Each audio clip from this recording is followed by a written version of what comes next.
not effective for long preservation because melting water brings about a sort of leaching of valuable flesh contents which are reasonable for the flavor. But ice is effective for short-term preservation such as is needed to transport landed fish to nearby markets or to canning factories, etc. Here, autolytic enzyme activities are checked by lowering the temperature, preservation for long time,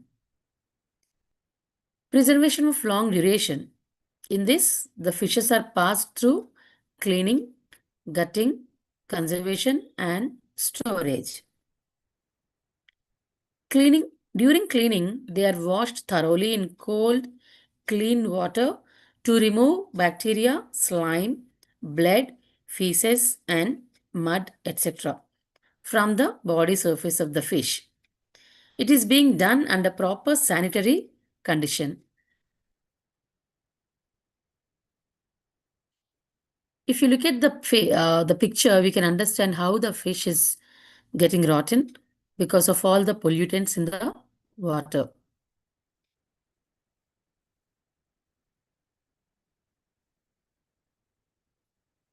What is gutting? After cleaning, the fishes are cut along their mid-ventral side and their visceral organs are removed. By removing viscera, the bacteria in the gastrointestinal tract and enzymes of visceral organs are removed along with it to prevent bacterial decomposition and enzymatic autolysis respectively. Conservation and storage. Conservation is necessary to keep the dead fish in fresh condition for quite a long time. This is achieved by employing any of the methods like freezing, drying, salting, smoking, and canning. Next is freezing. Freezing means removal of heat from the body to check the enzymatic bacterial action and putrefaction. It is preferred to store the fish under lower temperature. The fishes are chilled in ice when they are to be stored for a few days. Ice is put inside the body cavity in large fishes. The fishes are arranged in tiers, in shells or boxes and stacked. And they should not be dumped in heaps in cold storage. It is preferred to store at a temperature below 6.6 degrees centigrade to prevent microbial spoilage of fish.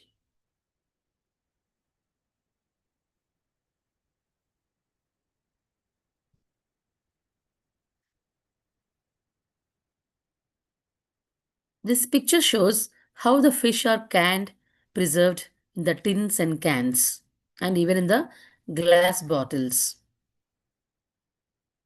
So various fish are freezed and packed in different type of containers.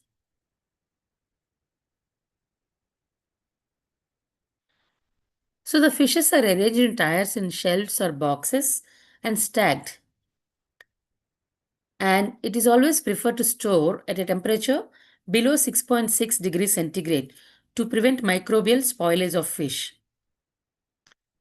The formation of ice to some extent causes damage to the biological material, like growth of crystals of ice ruptures the structural components, releasing the enzymes and precipitation of liquid water and thereby causing precipitation of proteins, affecting the change of pH, making it more or less dry.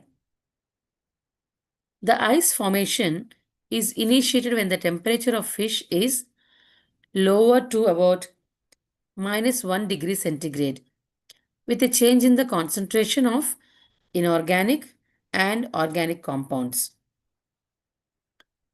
Freezing continues to fall with the lowering of temperature at -50 degrees centigrade to -60 degrees centigrade. The entire water in the fish is frozen. The maximum freezing of water is between 1 degree centigrade to 5 degree centigrade with different size crystal formation of ice. Then coming to deep or quick freezing.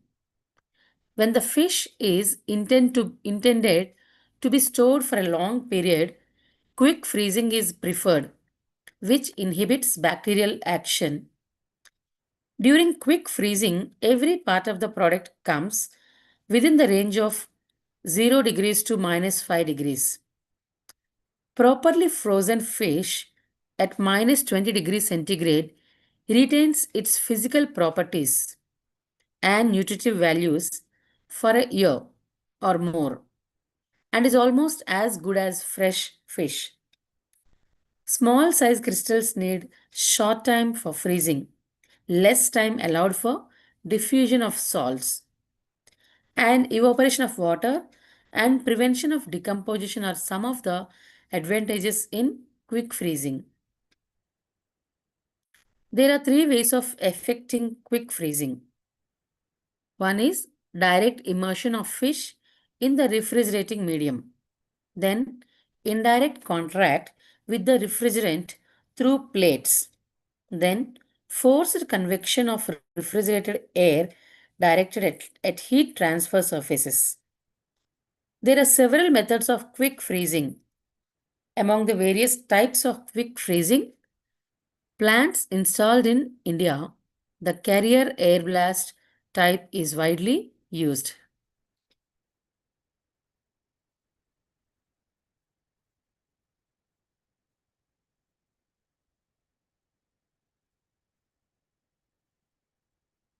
Next, coming to preserving of fish in cold storage.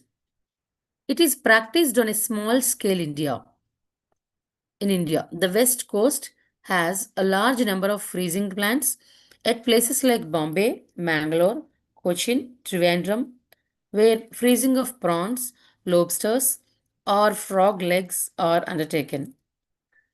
At Bombay, fishes like pomfrets, jewfishes, etc., are frozen and stored for several months. Oil sardines, mackerel, and seer are the three commercial important food fishes used in the application of refrigerated seawater for preservation. These fishes are stored in artificial sea waters prepared by dissolving common salt to give a sodium chloride content 3.5% at a room temperature at a temperature of minus 1.1 to 0 degrees centigrade. In general, the fishes stored in the refrigerated seawater had firm texture and better appearance than ice stored ones. Then, what are the uses of ice? Fish preservation time can be extended by using ice. Ice reduces fish body temperature and keeps the body cool for more time. Water formed due to ice melting cleans the mucus and other material of the fish body. Ice is useful as good preservative due to its melting point, that is 0 degrees centigrade, and latent heat, that is 80 calories per gram. Due to high relative humidity of ice, it is very good for preservation, and ice is cheap and very effective preservative.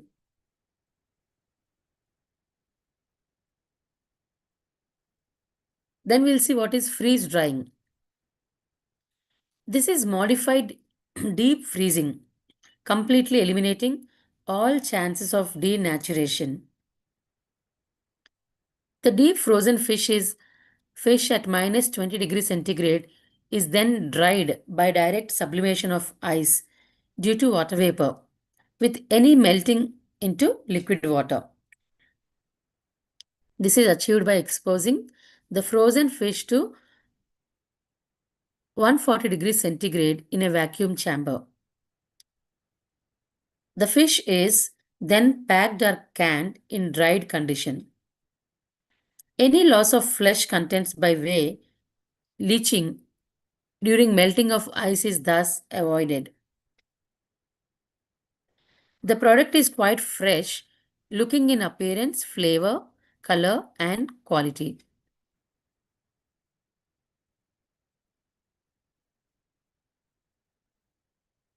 Then, filleting and freezing of fish. Filleting is nothing but the removal of bones from fish, making it boneless completely. So, the processing industry also adopts freezing of fish in the form of fillets at times when prawns are not available.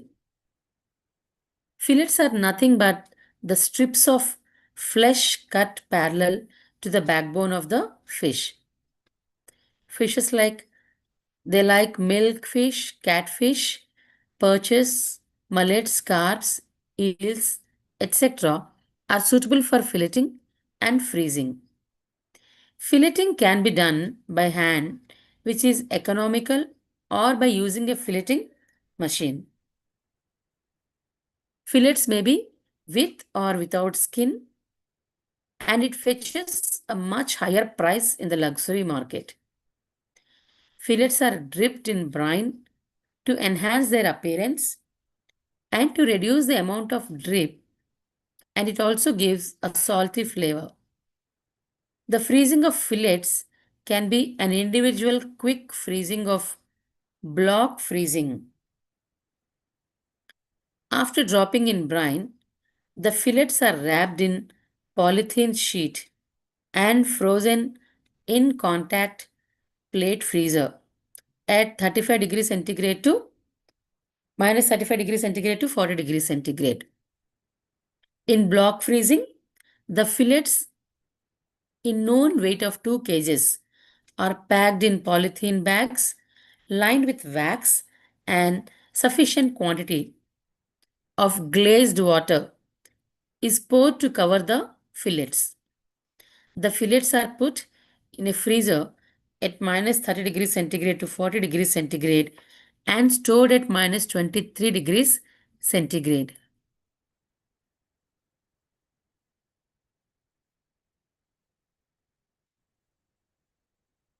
Then coming to drying. Drying involves dehydration, that is, the removal of moisture contents of fish so that the bacterial decomposition or enzymatic autolysis does not occur. When moisture contents are reduced up to 10%, the fishes are not spoiled provided they are stored in dry conditions. Fish drying is achieved either naturally or by artificial means. So in this picture, we can see how the fish are dried naturally on the seashore. So let us see what is natural drying. So in natural drying, the fishes, after being caught, are washed and dried in sunshine. They are suspended or laid out flat on the open ground. The process, however, has a number of disadvantages also. It is slow and results in much loss through purification. It can be carried out only in dry, well aerated climate receiving sunshine, which is not too hot. So it depends upon the environmental factors and availability of space. Lastly, only the thin fishes can be preserved by this method because the flat fishes have much flesh, allowing bacterial decomposition to continue in deeper parts of their body. An additional disadvantage is that dried fishes require a long soaking period to restore water, and that the sun-dried fishes are not usually released.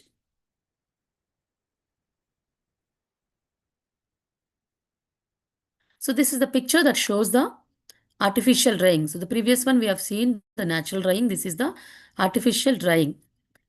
So in artificial drying, the killed fishes are cleaned, gutted, and have their heads removed.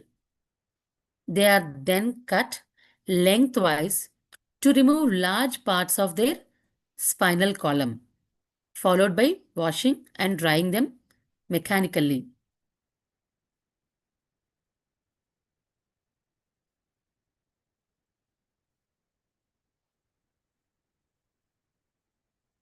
Then let us see the next process called as salting.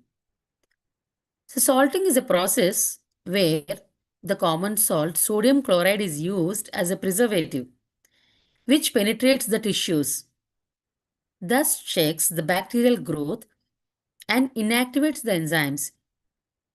Salting commences as soon as the fish surface comes in contact with common salt, and the end product shall have the required salinity with taste and odor.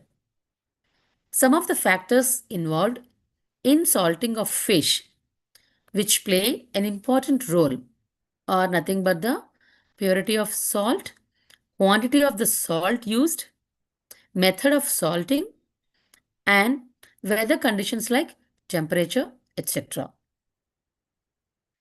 So during this process, the small fishes are directly salted without being cleaned.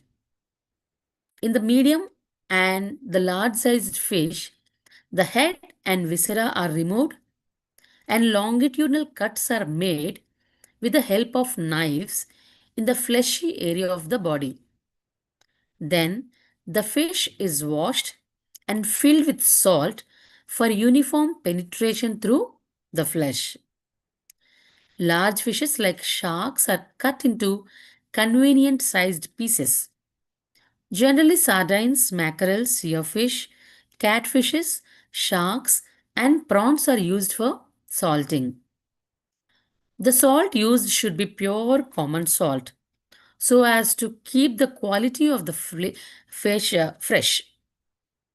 Traces of calcium and magnesium caused whitening and stiffening of the flesh gives bitter or acid flavor to the product. In addition, it doesn't allow the easy penetration of common salt also. Dry salting, wet salting, and mixed salting are the three methods employed in salting of fish.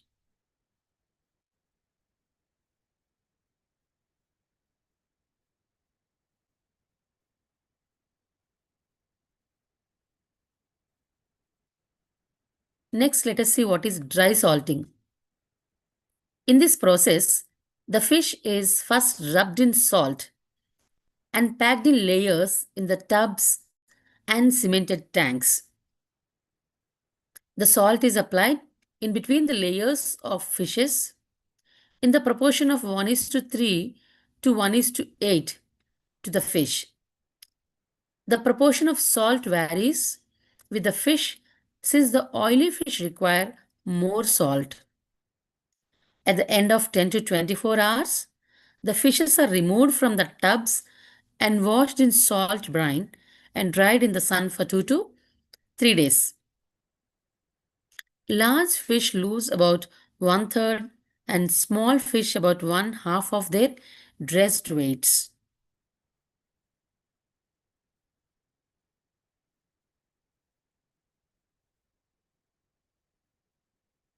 Then let us see what is wet salting.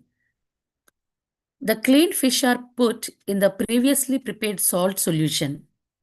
It is stirred daily till it is properly picked. In some fishes like seer, black pomfret, Indian salmon, etc., the gut is removed and filled with salt in 1 is to 3 proportion. First, the salt is filled in the gut region of the fish and stacked. On the following day, further addition of salt is done since the salt settles down at the bottom. Finally, the process is repeated to ensure the proper filling up of salt and left undisturbed for 7 to 10 days, allowing the liquor to flow off. This method is mostly followed in eastern parts of our country. In western parts, the gut is removed and the salt is applied in one lot and they are arranged in bamboo baskets. The fishes preserved in wet salting process are to be consumed before the rain sets in, and the fishes are marketed without drying. We have seen dry salting and wet salting. Now let us see what is mixed salting. In this process, simultaneous use of salt and brine is followed. The salting process is continued till the concentration of salt in the surrounding medium equalizes with the concentration of salt in the fish tissue. The salting process may affect the shape, structure, and the mechanical features of muscle tissue. So, this is the picture that shows the wet salting of fish.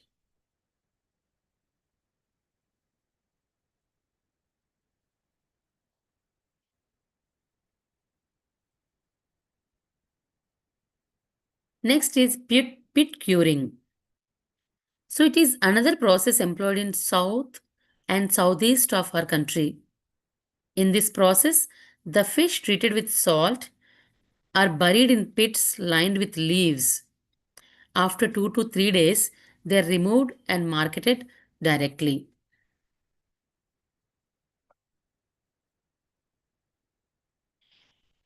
Then next comes to smoking. In this method, landed fish is cleaned and brined. It is then exposed to cold or hot smoke treatment. In cold smoking, first a temperature of 38 degrees centigrade is raised from a smokeless fire. After this heating, cold smoke at a temperature below 28 degrees centigrade is allowed to circulate past the fish. In case of hot smoking, first a strong fire produces a temperature around 30 degrees centigrade. This is followed by smoking at a temperature of 40 degrees centigrade. The smoke has to be wet and dense. Temperature, humidity, speed of circulation, pattern of circulation, and time of contact with fish of the smoke.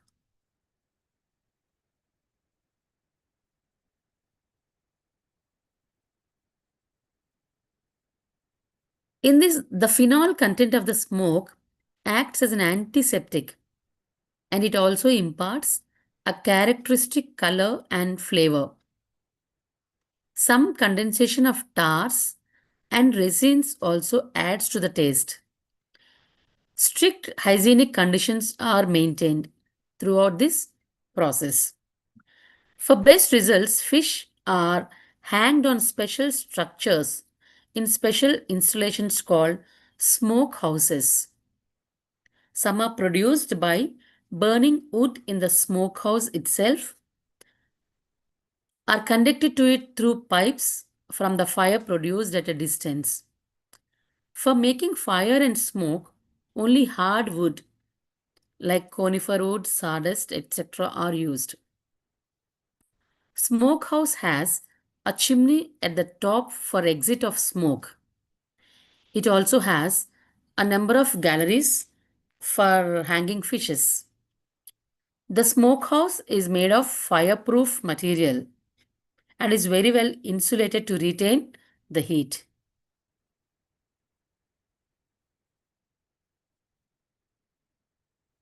Next is canning.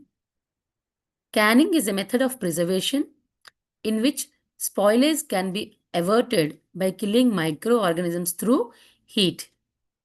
It is generally well known that food carries microorganisms which cause spoilage if left unchecked. These microorganisms are to be eliminated and the entry of others is restricted.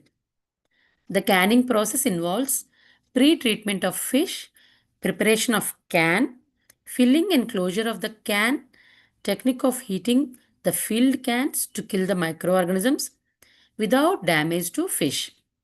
Finally, cooling, cleaning, and storage of the product is done. The raw material should be processed properly since it contains most dangerous Clostridium botulinum, which should be destroyed. This is found in protein-rich foods such as fish, which has 6 to 7 pH and is non-acidic. There are some other heat-resistant bacteria like Clostridium sporogenes, which can be eliminated at a temperature of 5 to 6 times more than Clostridium botulinum. It needs a temperature of 20 degrees centigrade for 4 minutes, that is, or at 115 degrees centigrade for 10 minutes to kill them in large numbers.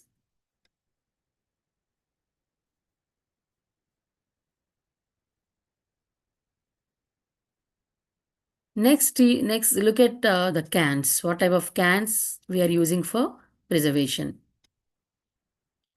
So these cans are made up of tin plates in canning industry. The tin plate is a thin steel sheet coated with tin or both on both the sides. It has a combination of strength of steel and protective properties. The tin plate has corrosion resistance since it is covered with 4 layers, namely alloy, tin, protective oxide and oil, in addition with special enamels or liquors which have been developed. Various types of inorganic liquors are used to absorb sulfur. Seafoods, when can, produce sulfur ions which may react with the coating of tin.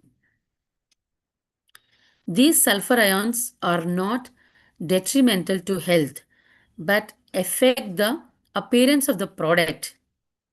Other materials like sulfur resistant black plate, steel coated with aluminum, zinc, nickel, or titanium have been tried, but its application is found to be very little. Glass jars are also tried, which requires longer processing time than tin plates. The prepared can should be protected against damage and corrosion and should be stored in dry closed room.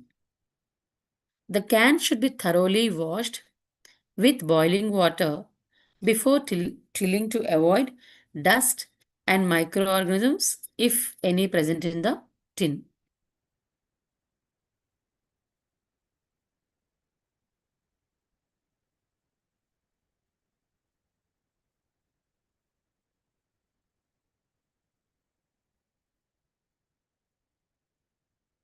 Then coming to methods of canning. The first one is filling. Empty cans should be packed carefully by employing the manual labor or through mechanical device. While packing, care should be taken to see that no air pockets are left which cannot be removed by exhausting. At the same time, too tight packing should be avoided. It's also better to leave some space at the top for accommodating gas released while processing. Fat fishes results in acceptable products when salt is added.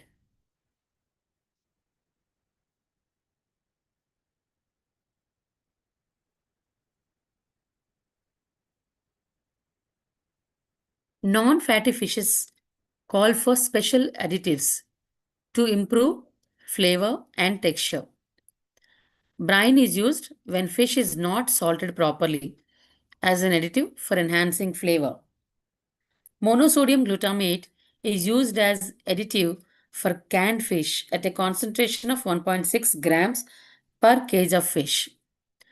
Vegetable oil and olive oils are also used for filling the cans.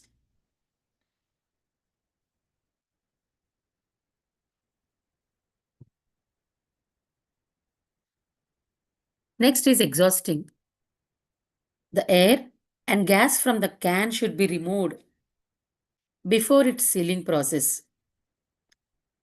This can be done by using exhausting, which minimizes the strain on the can through expansion of air during heat processing, removal of oxygen to avoid internal corrosion, and creation of vacuum when the can is cooled, or indication of sound packing since it protects color and flavor of products and retains vitamins, etc. Further, it checks the growth of organisms, which requires air for growth. Later, sealing is done to obtain airtight seal between the cover and the body of container so that the spoilage agents cannot enter the sealed container after the canned fish has been sterilized.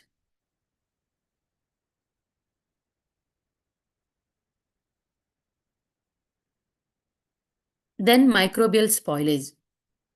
Sometimes the canned fish show signs of microbial spoilage, which may be due to insufficient pre-treatment, especially inadequate cooling or improper preservation of raw material. It exhibits signs of spoilage accompanied by the presence of dead bacteria. These bacteria may at times withstand the processing during cooling and storage. Insufficient processing leaves back a number of heat resistant spores, forming bacteria in the canned products. The only observed spore formers are mesophilic anaerobes, example Clostridium sporogenes, Clostridium putrificum. They produce putrefied swell, mesophilic aerobes, producing flavor and change color and softens the contents.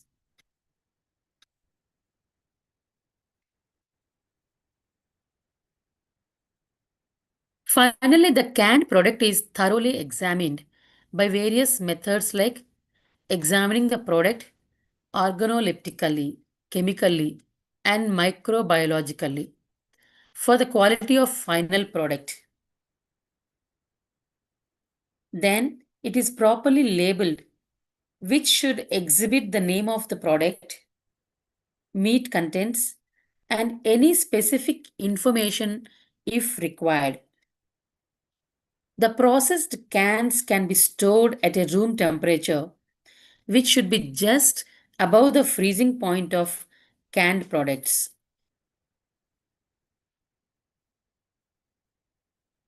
Now let us see what are the demerits. Chilling brings about denaturation of flesh. This is because of ice crystals formed during chilling and causing mechanical damage to the muscles. Cell walls burst, structure gets deformed, and the flesh loses much of flavor and taste. The flesh also becomes dehydrated and loses texture.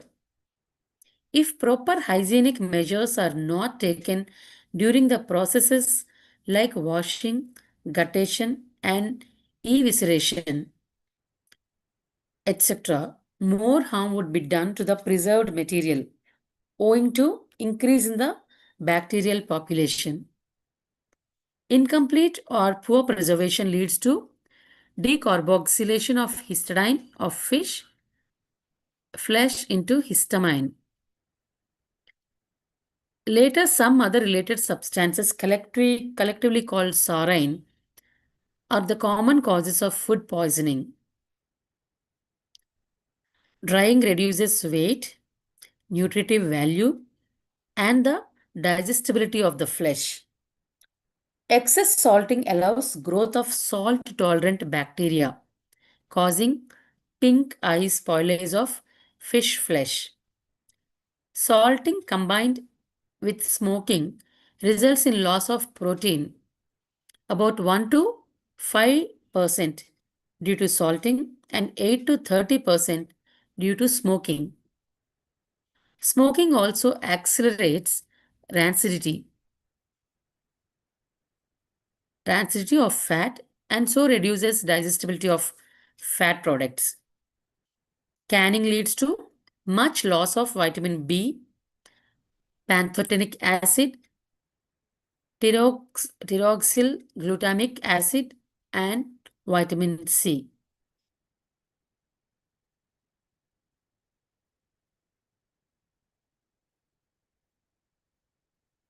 Then coming to the transportation of fishes. Depending on the duration of transport, the ice can be packed with more provision for fish. If transport duration is less than 24 hours, only three-fourths or one half of the quantity of ice may be used. If it is for longer period before marketing and distribution, use of more ice is advised to the container. The container which is ready for transport is loaded into the rail wagons or trucks without leaving any space in between the boxes, thus avoiding the rate of melting of ice. Containers should not be exposed to direct sunlight. The containers can be properly cleaned and dried for reuse. They can be used on an average of 3 trips involving journey of 40 hours. The cost of container, thermocol, polythene, gunny bags, nails, etc. varies from time to time. The exact cost cannot be specified at a particular level. The fishes landed in huge quantities at the center can be deep frozen and stored if the facilities for immediate transport are not available from the landing area.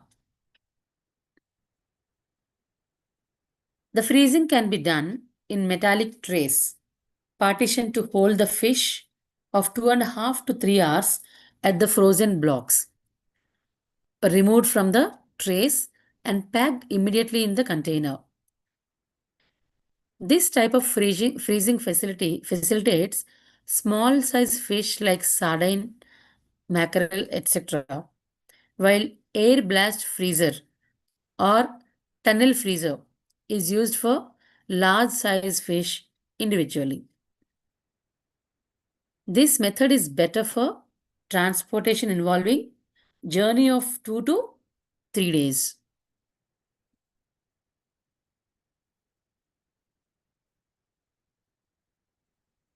Now let us look at the summary again. Preservation and processing are very important part of commercial fisheries. The spoilage of fish flesh occurs mainly due to various chemical, microbial, and the enzymatic action. Chilling is a preservation for short duration. Preservation for long-term duration involves cleaning, gutting, and conservation and storage. Freezing is removal of heat from the body. Fishes are chilled in ice when they are to be stored for 2 days. Drying involves the hydration, that is, the removal of moisture contents of fishes so that the bacterial decomposition or enzymatic autolysis does not occur. In natural drying, the fishes, after being caught, are washed and dried in the sunshine. Artificial drying involves drying the fish mechanically after fishes are gutted, heads removed, and cleaned. Salting.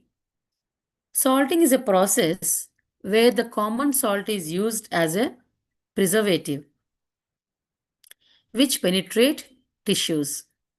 Thus, it checks the bacterial growth and inactivates the enzymes.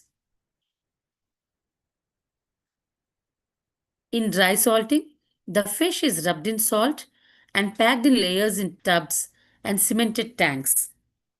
In smoking fish, fish is cleaned and brined, then exposed to cold or hot smoke treatment.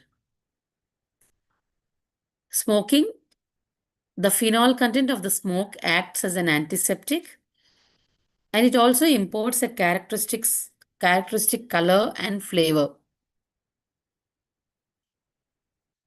Canning is a method of preservation in which spoilage can be averted by killing microorganisms to heat.